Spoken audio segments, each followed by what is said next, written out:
Bismillahirrahmanirrahim. Assalamualaikum warahmatullahi wabarakatuh. Perkenalkan, nama saya Rida Malyasdar dari kelas PGSD 5F dengan NIM 1054011114321. Video ini dibuat untuk memenuhi tugas final sosiologi dan antropologi. Jadi yang pertama saya akan membahas tentang pengertian sosiologi. Jadi sosiologi berasal dari bahasa Yunani dengan terdiri dari dua kata, yaitu sosius yang artinya masyarakat dan logos yang artinya ilmu. Jadi ilmu sosiologi ini adalah ilmu pengetahuan yang mempelajari perilaku manusia dan masyarakat dalam sebuah kelompok.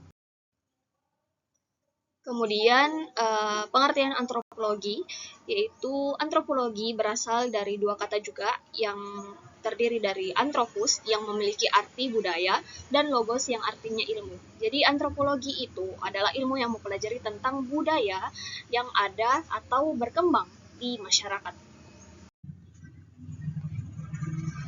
Selanjutnya saya akan menjelaskan tentang sistem pendidikan di Indonesia. Jadi sistem pendidikan merupakan salah satu aspek penting dalam pembangunan suatu negara dan di dalamnya memiliki tujuan evaluasi pendidikan, di mana tujuannya adalah untuk mendapat data objektif yang menunjukkan tingkat kemampuan dan keberhasilan siswa dalam mencapai tujuan kurikuler. Hasil evaluasi digunakan oleh guru dan pengawas untuk menilai keefektifan pengalaman pembelajaran, kegiatan, dan metode pembelajaran. Selanjutnya, materi tentang pendidikan dipandang dari perspektif teori sosial. Jadi, yang pertama menurut fungsional, di mana meyakini bahwa tujuan pendidikan adalah mensosialisasikan generasi muda menjadi anggota masyarakat untuk dijadikan tempat pembelajaran dan mendapatkan pengetahuan, serta perubahan perilaku dan penguasaan tata nilai yang diperlukan agar bisa tampil sebagai bagian dari warga negara yang produktif. Yang kedua, pendidikan dari perspektif struktural konflik.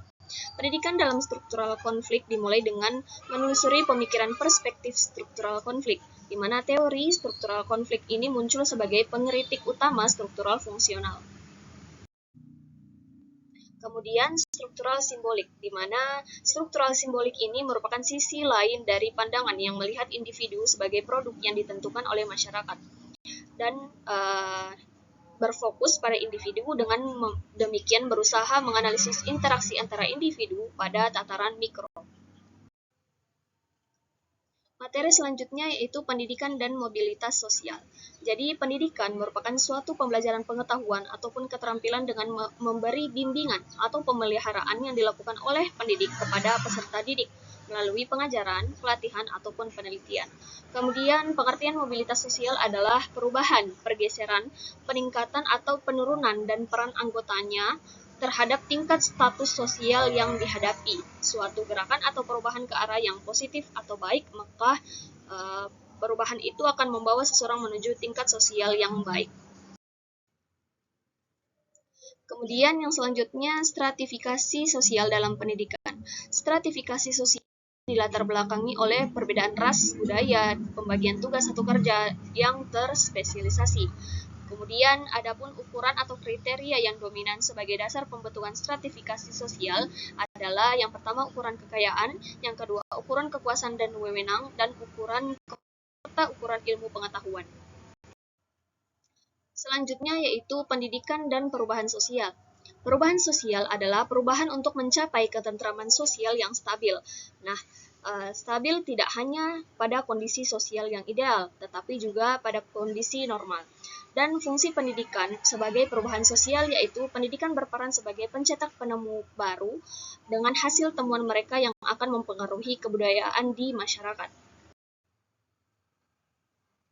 Selanjutnya, modal sosial budaya dalam pendidikan. Konsep modal sosial merupakan unsur terpenting yang diharapkan mampu membantu untuk meningkatkan kualitas sekolah. Modal sosial adalah hal terpenting karena memuat nilai, norma, kepercayaan, kerjasama, jaringan sosial, serta partisipasi. Selanjutnya yaitu kultur sekolah dan mutu pendidikan. Jadi kultur sekolah didefinisikan sebagai serangkaian nilai, norma, aturan, moral, keyakinan, dan kebiasaan yang telah membentuk perilaku dan hubungan yang terjadi di dalam sekolah yang menjadi pengikat kuat kebersamaan sebagai warga satu komunitas pendidikan. Sedangkan peningkatan mutu pendidikan di satuan pendidikan adalah tindakan yang diambil oleh satuan pendidikan guna memperbaiki hasil penyelenggaraan pendidikan agar sesuai dengan arah kebijakan pendidikan yang telah ditetapkan. Yang terakhir yaitu pendidikan multikultural.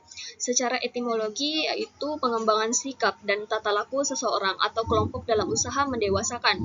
Sedangkan secara terminologi yaitu pengembangan seluruh potensi manusia yang menghargai pluralitas dan heterogenitasnya. Cukup sekian materi yang saya sampaikan pada hari ini tentang sosiologi dan antropologi. Lebih dan kurangnya mohon dimaafkan. Wassalamualaikum warahmatullahi wabarakatuh.